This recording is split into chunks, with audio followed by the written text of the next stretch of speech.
የጆን ዳንኤል አሳሳቢ ሁኔታ፣ አዶናይና አለባበሱ፣ አምሽታ የምትገባው ሚስትና ቤተሰቦቿ፣ ክስተት የሆነው ሕፃን በሶሻል ሚዲያ። ዛሬ እነዚህን ጉዳዮች አብረን የምናይ ይሆናል። አብራችን ቆዩ።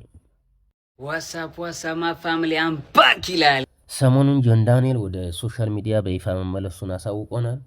መመለሱን ምክንያት በማድረግ ሶሻል ሚዲያ ላይ ሲዘዋወሩ ከነበሩ አስተያየቶች የተወሰኑትን አብረን እናያለን።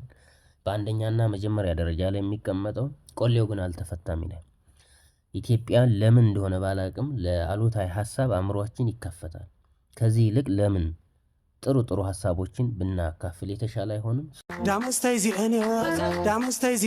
አዶናይ አሁንም አለባበሱ የሚያሰገው ይመስለኛል። ምክንያቱም ደረቱን ገልብጦ በይፋ ሶሻል ሚዲያ ላይ እየተዘ ስለሆነ ይህ አለባበስ ሁኔታ ደግሞ ሁለተኛ ወደ ለመዳት ቦታ እንዳይወስደው ስጋት አለኝ። ስለዚህ እንዴ አዶናይ ስማርቱን ምን ነካ? ሄሎ እንዴት አመሻችሁ? እንዴት እንደምታስፈሩ!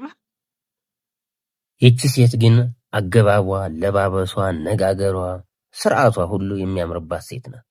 ስለዚህ ባለቤቷም አሜን ብለህ ተቀበል። ታድለሃል። በቃ